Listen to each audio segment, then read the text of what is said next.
দয়াল মানুষ দিয়া মানুষ বানাও। সুবহানাল্লাহ। মানুষ দিয়া মানুষ বানাও, তুমি থাকো কোন জায়গায়? তোমারই লীলা খেলা বুঝার সাধ্য আমার নাই। আদমের সৃজন করে রাখিলা জান্নাতে, কোন কারণে পাঠাইলা আবার দুনিয়াতে গো, আবার দুনিয়াতে? তার ভিতরে আছো তুমি গো, তার ভিতরে আছো তুমি, কেবা তোমার দেখা পায়? তোমারই লীলা খেলা বুঝার সাধ্য আমার নাই। আদমের সুরতে যদি তোমার সুরত হয়, সুবহানাল্লাহ বলবেন না? এই পিছনের বাবারা জোরে কোন সুবহানাল্লাহ।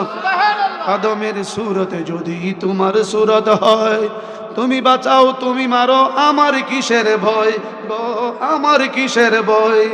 মরণ কালে দিও দেখা গো, মরণ কালে দিও দেখা, সেজদা দিব তোমার পায়। মরণ কালে দিও দেখা, সেজদা দিব তোমার পায়। তোমারই লীলা খেলা বুঝার সাধ্য আমার নাই। দয়াল রে বুঝার সাধ্য আমার নাই। আল্লাহু আকবার বলেন। এত কষ্ট করেছে উম্মতকে বুঝানোর জন্য, যেখানে আমার আল্লাহ বলেন ওয়া আরসালনাকা লিন-নাসি রাসূলা ওয়া কাফা বিল্লাহি শাহীদা মান ইউতি'ir রাসূলা ফাকাদ আতা আল্লাহ। আমার আল্লাহ বলেন ওয়া আরসালনাকা রাসূলান লিন-নাসি রাসূলান, আমি আপনাকে প্রেরণ করেছি মানুষের জন্য রাসূল করে। ওয়াকাফা বিল্লাহি শাহীদা, রাসূল গো তারা আপনাকে রাসূল হিসাবে মানুক আর না মানুক। ওয়াকাফা বিল্লাহি শাহীদা, আমি আল্লাহ আপনার সাক্ষ্যের জন্য যথেষ্ট। কেন আমি সাক্ষ্য দিব আপনি আমার বন্ধু, আর আপনি সাক্ষ্য দিবেন আমি আল্লাহ আপনার জন্য প্রভু। সুবহানাল্লাহ। আমরা দুইজন একজন আরেকজনের সাক্ষ্যের জন্য যথেষ্ট। ওয়াকাফা বিল্লাহি শাহীদা মান ইউতি'ir রাসূলা ফাকাদ আতা আল্লাহ, যে ব্যক্তি আপনি রাসূলকে অনুসরণ করলো সে যেন আমি আল্লাহকে অনুসরণ কইরা গেল। রাসূল এত কষ্ট, জীবনে পেট ভরে খায় না, জীবনে চোখ ভরে ঘুমায় না। সুবহানাল্লাহ কইতেন না? নিজের এলাকায় ইসলাম প্রচার করলে মানুষ ফিক্কা মারে, লাঠি দিয়া বাড়ি মারে। সেজদায় গেলে উডের গরুর উজুরি আয়না মাথার উপরে থয়ে রাখে, দম বন্ধ হয়ে যেতে নবীজি দুনিয়া থেকে বিদায় হয়ে যায়, মইরা জাগা। কত আলামত, কত নির্যাতন। এই যুবক বয়সে রাসূল ভাবলেন কেউ যখন মানে না, আমি একটু যাই নানার বাড়ির দাবি লইয়া যাই, মামার দেশে নানার দেশে তাইফের জমিনে গিয়ে ইসলামটা প্রচার করি, আমাকে অন্তত পক্ষে মারবে না, যেহেতু আমি এই এলাকার ভাই না। সুবহানাল্লাহ কয় না? আমি গিয়েছিলাম তাইফের জমিনে, দেখলাম বুড়ি কাটা দিত, গাছটা এখনো পর্যন্ত মরা ডালের মতন পড়ে আছে। হজরতে আলীর একটা মসজিদ আছে, মসজিদে আলী উপরের সাদরা হলো বড় বড় পাথরের টুকরা। ওই আমলের বড়ই গাছের ডালাগুলি দিয়া উপরে পাথরগুলি রেখে দিয়েছিলেন। এই ডালাগুলি এখনো আছে, খুব শক্ত ডালা। আয় হায়, মনে পড়ে ওই দিন 1400-1450 বছর আগের কথা। আল্লাহর নবী মনে মনে ধারণা করলেন আমি আর আমার জায়গায় থাকবো না, নানার বাড়ির দেশে যাব। নানার বাড়ির দেশে গিয়া তাইফের জমিনে সকলকে ডাক দিলেন, ও নানার বাড়ির এলাকার মানুষ, মামার বাড়ির দেশের মানুষ, আমি আপনাদের ভাগনা। সুবহানাল্লাহ কয় না? আমি এসেছি আপনাদেরকে একটা সত্য কথা বলার জন্য। আপনারা আমাকে ভাগনা হিসাবে জানেন, কেউ আমাকে নাতি হিসাবে জানেন, কিন্তু একটা খবর তো জানেন না, আল্লাহ আমাকে নবুয়তি দান করেছে, আমি আখিরি জামানার পয়গাম্বর। আমার কথাটা শুনেন, বিশ্বাস করেন। আপনারা দেবদেবী পূজা করিয়েন না, মূর্তির পূজা করিয়েন না, মূর্তির কাছে গিয়ে প্রভু বলে স্বীকার করিয়েন না, আগুন পূজা করিয়েন না, পাথর পূজা করিয়েন না, জমিন পূজা করিয়েন না, বরং এক আল্লাহকে স্বীকার করুন, আমি আল্লাহর প্রিয় নবী। আমার সাথে সাথে পড়ুন লা ইলাহা ইল্লাল্লাহু মুহাম্মাদুর রাসূলুল্লাহ সাল্লাল্লাহু আলাইহি ওয়াসাল্লাম। আল্লাহর নবী প্রচার শুরু করে দিলেন। প্রত্যেক এলাকায় কিছু না কিছু বুইরা শয়তান আছে কি নাই? বুইরা শয়তান জাগাত যায় না, জাগাত নিজের জাগাত বয়া বয়া চাবি টিপে আর যুবক পোলাপানরে দিয়া দরবার লাগায়। এরপরে যদি যুবক পোলাপান গুলি অন্যায় করে, হেই গিয়ে আবার ফফর দালালি কই হেরাম যাতে গল কিলি গেছে নানা করছিলাম, আসলে কইলাম এই শয়তান ওই ফাটাইছে, কথা কয় না কেন? যাই হোক, ফুলাবান মানুষ বুঝতেছে না, মনে কি চুরাইকেন না, আবার শক্তি ফাতে আছে কিনা এমন কলেরার মানুষ। প্রত্যেক জমানায় যুগে যুগে 1500 বৎসর আগে ছিল, 1400 বৎসর আগে ছিল, এখনো আছে, কিয়ামত পর্যন্ত শয়তানের সেলাফেলা থাকবে। কথা বলুন ঠিক কিনা? আমার নবী গেলেন, ডাক দিলেন কলমা পড়ো। এই কয়েকটা বুইরা বুইরা শয়তান ডেকে বলেন, ও আমার যুবকারা, ও আমার নাতিরা, ও আমার ভাতিজারা, তোমরা কয়েকজন আসো। দৌড়ে আসলেন। ও সর্দার সাহেব, মাতাব্বর সাহেব, আমাদেরকে কেন ডেকেছেন? দেখো আমরা তো দেবদেবীকে পূজা করি, দেবদেবী আমাদের প্রভু, নাউজুবিল্লাহ। আমরা এদেরকে পূজা করি, আমাদেরকে যদি এই মুহূর্তে কেউ এসে অন্য কিছু কথা বলে তোমরা কি মানবা? বলে না। তাহলে কিতা করবা? বলে সিডাইলামু। দেখো আরবের জমিন থেকে, মক্কার জমিন থেকে মুহাম্মদ নামে এক যুবক এসেছে। সুবহানাল্লাহ। আগে কি কইছে? মুহাম্মদ নামে এক যুবক এসেছে, সে নিজেকে নবী দাবি করে, আমাদের দেবদেবীর মাথার মধ্যে কালি লাগিয়ে দিয়েছে, কলঙ্কিত করেছে আমাদেরকে। ওই নাফরমান, সে আমাদের ধর্মের উপর কালি মেরেছে। তোমরা যারা আছো দেরি করিও না। দেখো মুহাম্মদ জায়গা জায়গায় বাড়ি বাড়ি গিয়া মানুষদেরকে ডেকে ডেকে বলে তার কলমা পড়ার জন্য, তার নাকি আলাদা খুদা আছে, সে নাকি ওই খুদার নবী। তোমরা বলো তো দেখি, এতে কি আমরা ধর্মের উপর আঘাত আসছে না? বলে হ। তাহলে কিতা করণ? তারে এমন মার দাও, মায়ের সুরে যেমন জমিন থেকে বিদায় হয়ে যা, আর যেন মক্কার জমিনে ফিরে না যেতে পারে। নাউজুবিল্লাহ বলবেন না? যুবক শরীর রক্ত গরম, মুরব্বীদের কথা শুনে তাদের শরীর শিহরিয়ে উঠল। একজন আরেকজনকে কইল, আমরা ধর্মের উপর কালি মারছে, কলঙ্কিত করেছে। মুহাম্মদ নামে যুবক দেখি তো কোথায়, খুঁজে খুঁজে গিয়ে দেখে বিভিন্ন জায়গায় গিয়ে গিয়ে মানুষদেরকে বলে, তোমরা পড়ো দেবদেবী ছাড়ো, তোমরা পড়ো এক আল্লাহ, আমি হচ্ছি সেই আল্লাহর নবী। সুবহানাল্লাহ বলুন। তোমরা অন্য কোনো কিছু মানিও না, আমার সাথে কলমা পড়ো। দূর থেকে ওই যুবকেরা কাছে না গিয়ে দূর থেকে দেখতেছেন, মানুষটাকে দেখতে বড় ভালো লাগে, সুবহানাল্লাহ কয় না? কিন্তু মানুষটা তো আমাদের ধর্মের উপর কালি মেরেছে, কি করা যায়?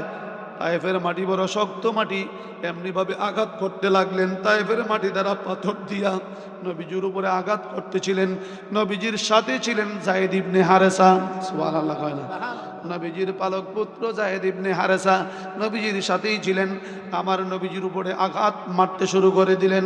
এবারতটা হলো এইভাবে, আম্মা জান আয়েশা সিদ্দিকা নবীজির পিঠ মোবারকের মধ্যে জৈতুনের তৈল মালিশ করতেছিলেন। জৈতুনের তৈল মালিশ করতে গিয়ে দেখে নবীজির শরীর মুবারকের মধ্যে ছোট ছোট দাগ দেখা যায়।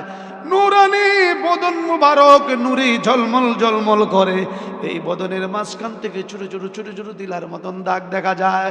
আম্মা জান আয়েশা সিদ্দিকা বলেন, ইয়া রাসূলুল্লাহ, ইয়া হাবিবাল্লাহ, দয়া করে একটু বলবেন নাকি? আমার রাসূল বলেন, আয়েশা তুমি কি জানতে চাও?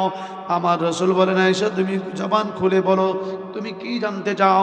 আম্মা জান আয়েশা বলেন, রাসূল গো, আমি জানতে চাই, দয়া করে একটু বলুন, আপনার শরীরে কোনোদিন মশা কামড়াইছিল কিনা, মাছি বসছিল কিনা, বা অথবা কোনো বসন্ত হয়েছিল কিনা? বলতে দেরি হলো, আল্লাহর নবীর চোখ মুবারক দিয়ে টপ টপ করে জমিন জমিনের মধ্যে পানি ভর্তি ছিল। রাসূল ডেকে বলতেছেন, আয়েশা তুমি জানো না, তুমি বুঝতে পারো না। আয়েশা ওই দিন তায়েফের জমিনে তায়েফের যুবকেরা আমাকে এমনি ভাবে মারতেছিল, আকাশে যেমনি ভাবে বৃষ্টি ঝমঝম করে বৃষ্টি পড়ে, ওই দিন যুবকদের পাথরের আঘাত আমার সমস্ত শরীরের মধ্যে বৃষ্টির মধ্যে পড়তেছিল। আল্লাহর নবী বেহুশ হয়ে পড়ে যায়। সুবহানাল্লাহ। আর একটু জোরে বলুন আল্লাহু আকবার। দুনয়নে রাসূল পাক দেখিলে কেমন হতো, দুনয়নে রাসূল পাক দেখিলে কেমন হতো,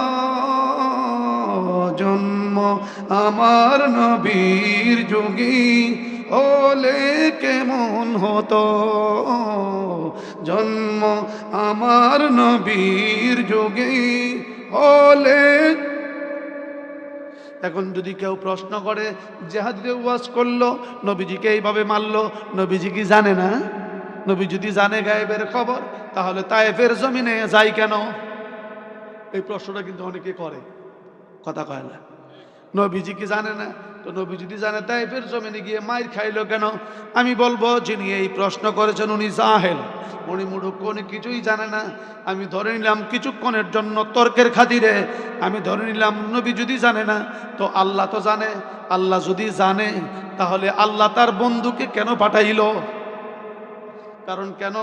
রাসূল তো একটা কদমও আল্লাহর হুকুম ছাড়া দেয় নাই, তাহলে আল্লাহর হুকুমেই তো গিয়েছে।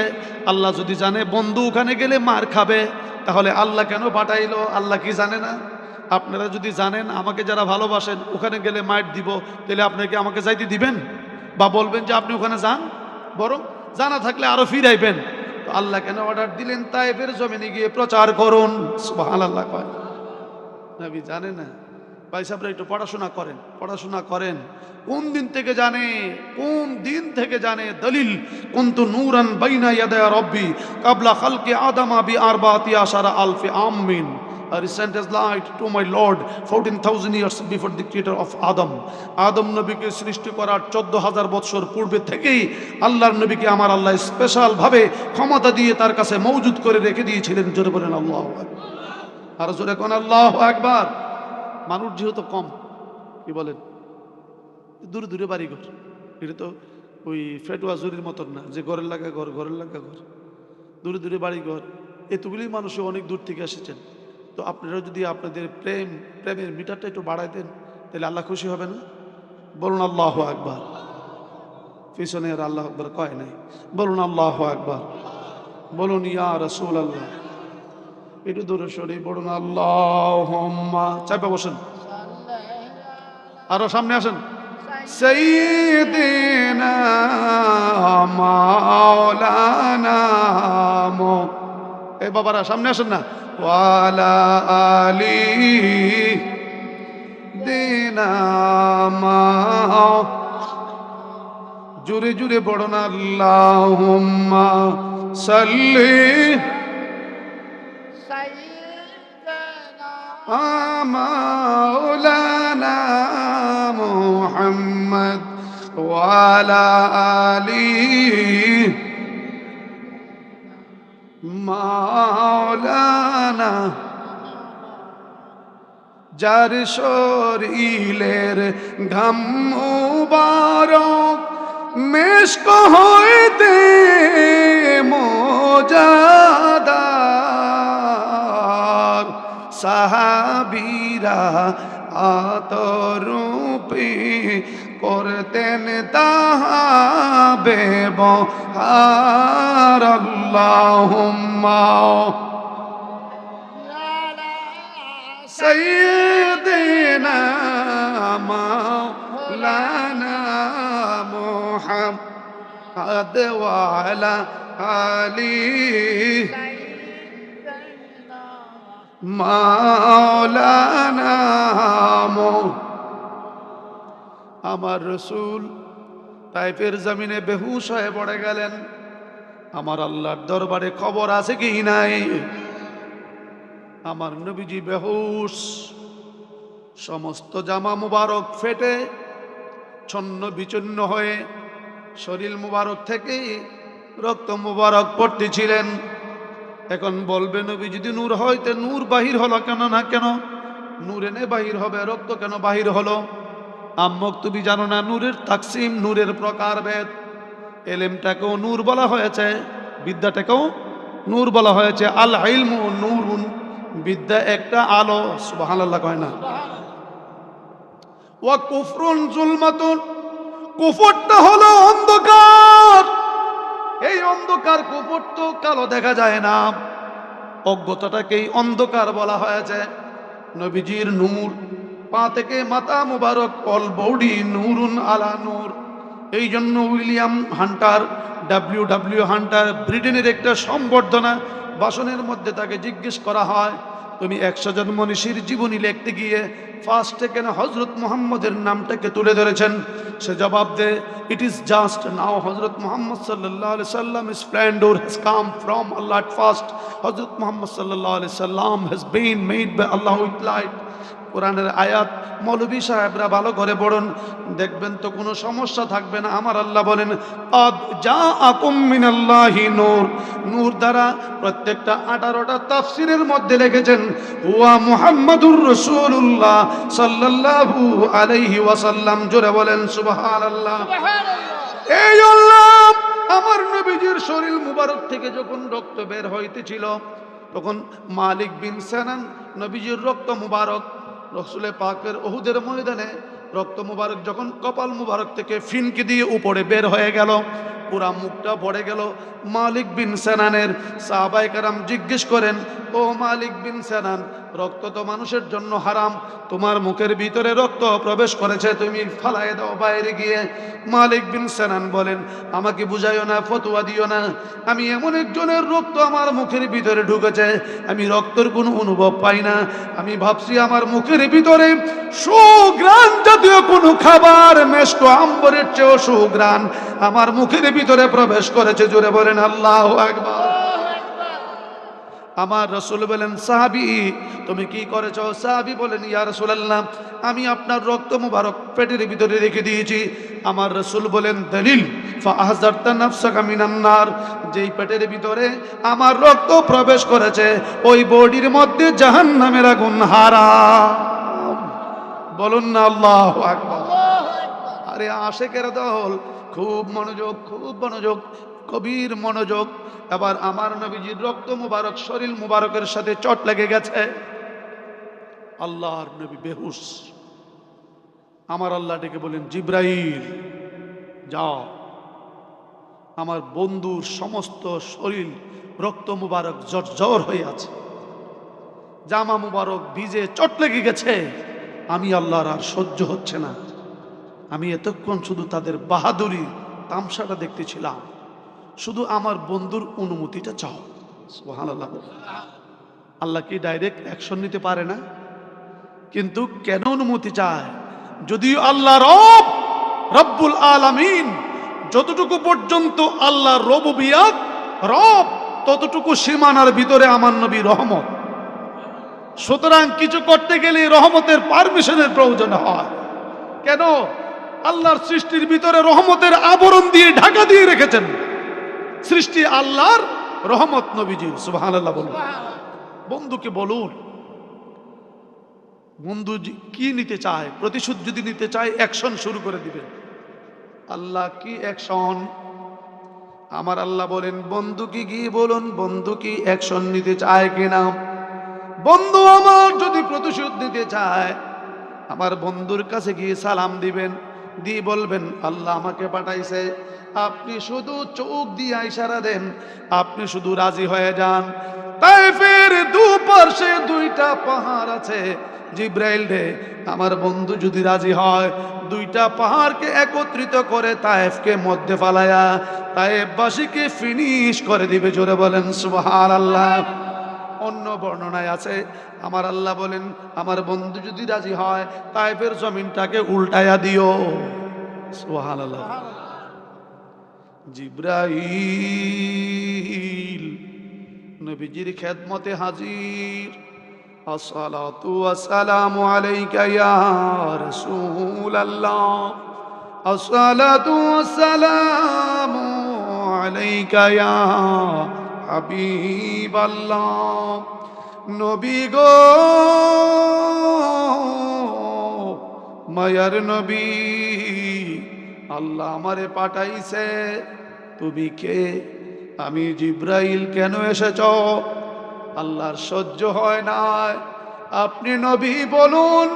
আমি তায়েফটাকে দুই পাহাড়ের মাঝখানে ফালাইয়া তায়েফবাসীকে দিব জীবনের জন্য শেষ করে।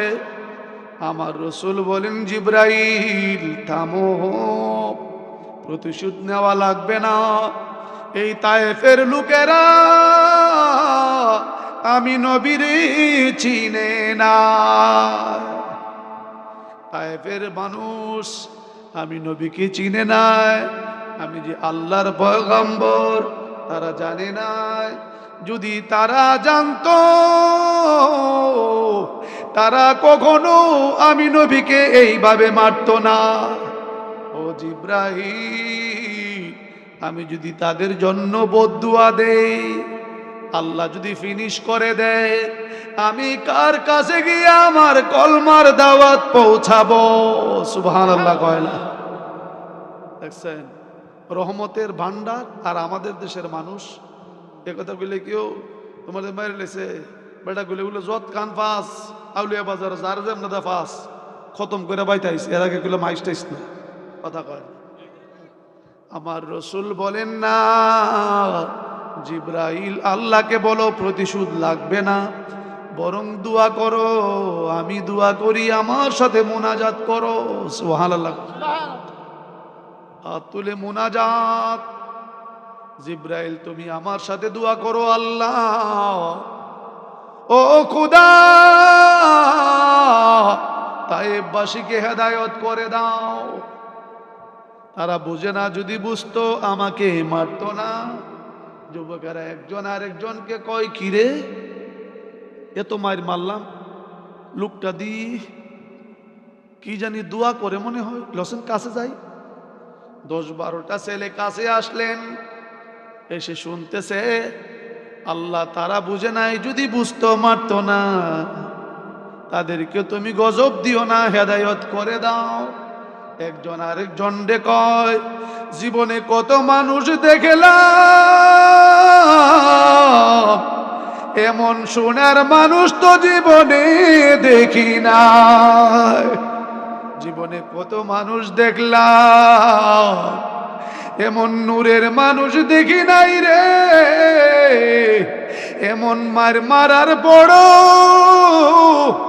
নবী দি আমাদের জন্য কান্দে, আল্লাহর দরবারে ফানা চায়, আল্লাহ যেন গজব না দেয়।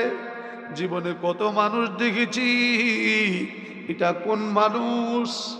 বাইরে ভাই, আমরা বড় অন্যায় করেছি, আমরা বড় অপরাধ করেছি। লজায় সত্যি উনি আল্লাহর নবী। নবীজির কদমে ধইরা কয়, ইয়া রাসূলুল্লাহ, চিনতে পারি নাই, তায়েফের মুরব্বীরা আমাদেরকে ধোঁকার জালে ফালাই দিছে আপনাকে মারার জন্য। নবী গো, আমাদের আঘাতে আপনি রক্তাক্ত হয়েছেন, আপনি জমিনে লুটাইয়া পড়েছেন, দয়া করে ক্ষমা করে দিন। আপনার নুরানি হাত দিয়া আমাদেরকে কলমা পড়াই দেন। আমার নূরের নবী তাদেরকে কলমা পড়ায়, নূরের নবী খুশি, জিব্রাইল খুশি। আমার রসুল বলেন, জিব্রাইল তুমি চলে যাও, আমার প্রতিশোধের কোনো প্রয়োজন নাই।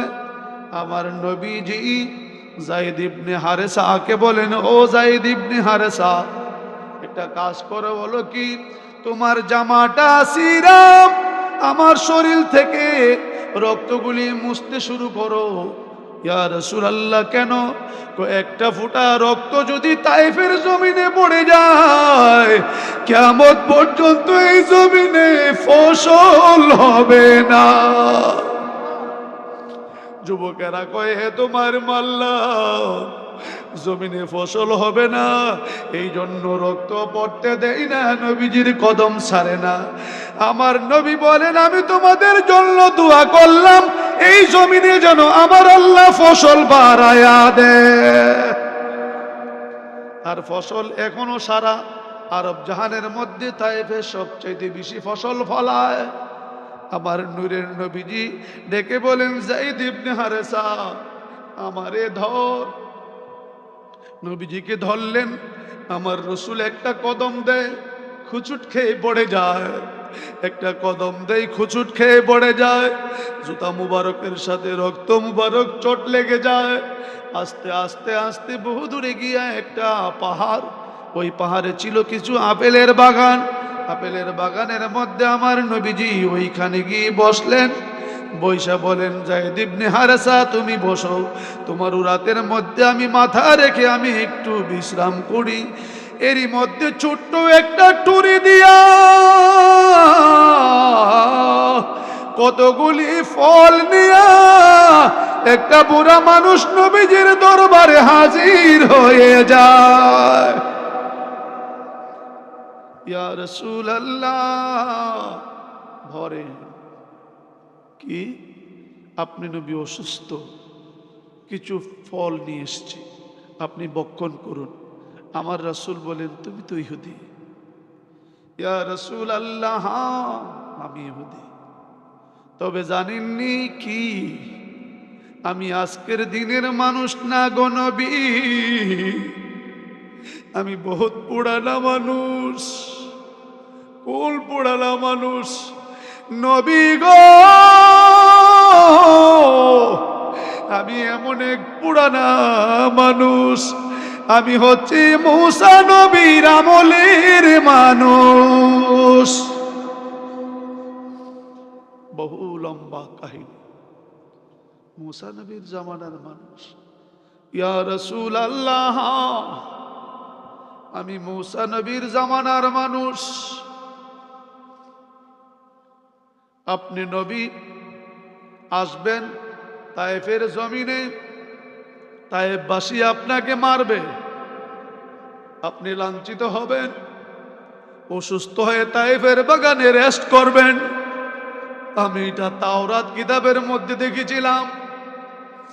আমি তখন আমার পয়গম্বরকে বলেছিলাম, আমার বড় সাদ জাগে ওই নবীর জমানা পর্যন্ত যদি থাকতাম, আমি একটু নবীর খেদমতে গিয়া নবীজির সাথে কলমা পড়তাম।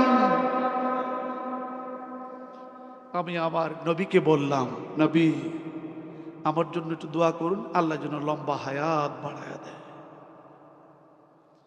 ইয়া রাসূলুল্লাহ, আমি বুড়া মানুষ, পয়গম্বরের দোয়া কবুল করেছে, কিন্তু আমি কোথায় থেকে আপনার সাথে দেখা করব?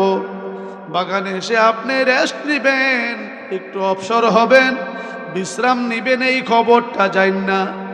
আজ থেকে 650 বছর, আজ থেকে 650 বছর আগে, সুবহানাল্লাহ কয়, আমি ওই দিন থেকে আপেলের বাগানের গোলামি করছি, খাদেম হয়ে বসে আছি, আর মনে মনে দিন গুনি, কোন দিন জানি আমার নবী পাহাড়ের উপরে আসে। ইয়া রাসূলুল্লাহ, আজকে আমার আশা পূর্ণ হয়ে গেল। আপনি নিজে হাতে ধরে আমার এই কলমা পড়ান, লা ইলাহা ইল্লাল্লাহ মুহাম্মাদুর রাসূলুল্লাহ সাল্লাল্লাহু আলাইহি ওয়াসাল্লাম। বলুন আল্লাহু আকবার। রসুল রহমাতুল লিল আলামিন। ইচ্ছা করলে পারতেন না বদদুয়া দিতে, কি বলেন, পারতেননি? কিন্তু না, নবীজির আদর্শ, নবীজির আদর্শ শিক্ষা গ্রহণ করেছে নবীর গোলামেরা, ওলি আল্লাহরা, গাউস যারা, কুতুব যারা, তারা এই শিক্ষাই অর্জন করে মানুষদেরকে তরিকতের দিকে আহ্বান করে। ঠিক কিনা বলুন? এই জন্য বাবারা, একটা জিনিস আমি শুরুতেই বলেছি, বাবা যদি নামাজি হয় সন্তান নামাজি হবে। বাবা যদি আল্লাহওয়ালা হয়, সন্তান আল্লাহওয়ালা হবে। মা যদি নামাজি হয়, মেয়ে নামাজি হবে। আপনার ঘর থেকে রহমতের বাতাস বইবে। সুবহানাল্লাহ কইতেন না? আপনার আয়, আপনার সংসার, আপনার রোজগারে বরকত হবে। আর না হলে আনলেন গেলেন খাইলেন পশুর মতন।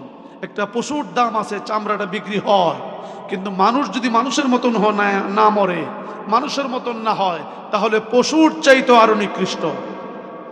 উলাইকা বালহুম আদাল, আমার আল্লাহ বলেন দলিল, বালহুম আদাল, চার পায়া জানোয়ারের চেয়েও মানুষটা নিকৃষ্ট হয়ে যায় মানুষ যদি মানুষের মতো না হয়। হুজুর প্রশ্ন, মানুষ মানুষের মতো কেমনে হবে? মানুষের কাজ হলো সত্য কথা বলা, ঠিক কিনা বলুন? মানুষের কাজ হলো সুপরামর্শ দেওয়া, মানুষের কাজ হলো আরেকজনকে আদর্শবান বানানো, মানুষের কাজ হলো মিথ্যা কথা ছেড়ে দেওয়া, পরের হক নষ্ট না করা, আল্লাহর দেওয়া বিধানগুলি পালন করা। রাত্রে নিশীথে দুনিয়ার মানুষ যখন ঘুমায় যায়, আমার মাবুদের দরবারে প্রেমের তাসবিহ পড়ে, হাসবি রাব্বি জাল্লাল্লাহ মাফি কলবি গায়র, জুড়ে হাসবি রব জাল্লাল্লাহ মাফি কলবি। এরে বাবারা, আওয়াজটা মদিনায় পৌঁছাতে হবে একসাথে। হাসবি রব্বি জাল্লাল মাফি কলবি গায়র, ও নূর মুহাম্মদ সাল্লাল্লাহ লা ইলাহা ইল্লাল্লাহ, হাসবি রব্বি জাল্লাল্লাহ মাফি কলবি গায়রুল্লাহ, নূর মুহাম্মদ সাল্লাল্লাহ লা ইলাহা ইল্লাল্লাহ, লা ইলাহা ইল্লাল্লাহ, লা ইলাহা লা ইলাহা ইল্লাল্লাহ।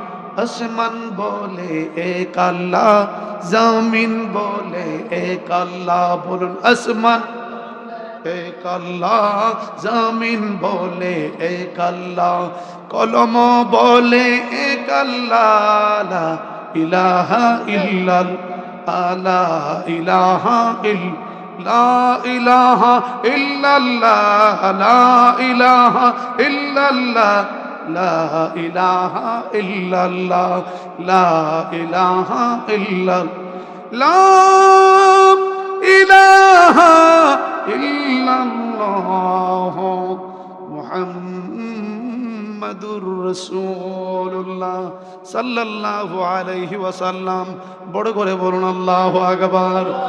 এই জন্য আমার আল্লাহ বলেন, জগতের মানুষ শোনো, ওমা আরসালনাকা ইল্লা রাহমাতাল লিল আলামিন।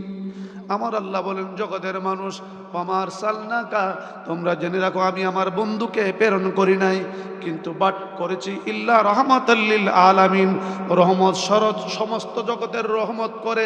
এই রহমতের ভান্ডার যারা পেয়েছে, রহমতের থেকে এক ফোঁটা রহমত যারা পেয়েছে, তারা হয়েছে ওলি আল্লাহ। জোরে বলেন কি আল্লাহ? আওয়াজ করে বলুন কি আল্লাহ? যুগে যুগে কালে কালে কিয়ামত পর্যন্ত বেলায়েতের দরজা, নবুয়তের দরজা শেষ। 1,24,000 পয়গাম্বর ও 2,24,000 পয়গাম্বরের মধ্যে আমার আল্লাহ নবুয়তের দরজাটাকে খতম করে দিয়েছেন আমার নবীজির উপর। এই জন্য রাসূল বলেন, দলিল লা নবিয়্যা বাদি, আমার পরে কোনো নবী আসবে না।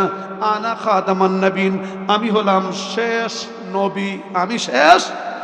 নবুয়তের দরজা শেষ, বেলায়েতের দরজা কিয়ামত পর্যন্ত থাকবে।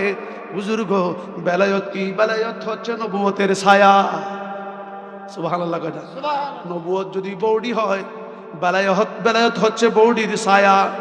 ছায়ার মধ্যে বৌড়ি থাকলে ছায়া আছে, বৌড়ি থাকলে ছায়া আছে, বৌড়ি নাই তো ছায়াও নাই। সুবহানাল্লাহ কয় না? ছায়া আসলি বস্তুটা থাকলে তার ছায়া বড়ি। নবুয়তের ছায়া হচ্ছে বেলায়েত। নবুয়তের নির্যাস হচ্ছে বেলায়ত। বেলায়ত যার মধ্যে থাকবে ওই ব্যক্তিটা দুনিয়ার জমিনে সাধারণ মানুষ হতে পারে না। দুনিয়ার মানুষ যদিও দেখে সাধারণ মানুষ, তাদের সাথে খায়, তাদের সাথে ঘুমায়, বিয়ে শাদী করে, চলাফেরা করে, ব্যবসা বাণিজ্য করে, এমনিভাবে দুনিয়ার সব কর্মগুলি করে, কিন্তু নিশিতে মাবুদের সাথে প্রেমের ভাব লাগায়। সুবহানাল্লাহ কয় না? নবীজির গোলামি চাই কি চাই না? নবীজির গোলামির মধ্যে আল্লাহ রাজি আছে কি নাই? নবীজির গোলামির মধ্যে নামাজ আছে কি নাই? রোজা আছে কি নাই? মাতা পিতার খেদমত আছে কি নাই? এখন জিজ্ঞেস করে, আমি 12 বৎসর হইল, 24 বৎসর হইল, কি পেলাম? কি যে পাইছেন আপনি নিজেও জানেন না। এক ফুটা তাওয়াজ্জুর জন্য, এক ফুটা তাওয়াজ্জুর জন্য, এক রুতি তাওয়াজ্জুর জন্য যুগের যুগ মানুষ কাটায় ওলি আল্লাহর একটু ফয়েজ। সুবহানাল্লাহ। যুগের যুগ কাটিয়ে দিচ্ছে একটু ফয়েজ। একটু ফয়েজ কি? একটু ফয়েজ যদি লাগিয়া যায়, গুনার পাহাড়ের ভিতরে আগুন ধরাইয়া গুনাটাকে সারখার করে দিয়ে আপনাকে দুধের মতন পরিষ্কার বালাই দেয়, তাকে বলা হয় ফয়েজ। সুবহানাল্লাহ কয় না? কি বলবো আমি আগে বলেছি, আমি শারীরিকভাবেও সুস্থ না, মনের দিক দিয়েও সুস্থ না।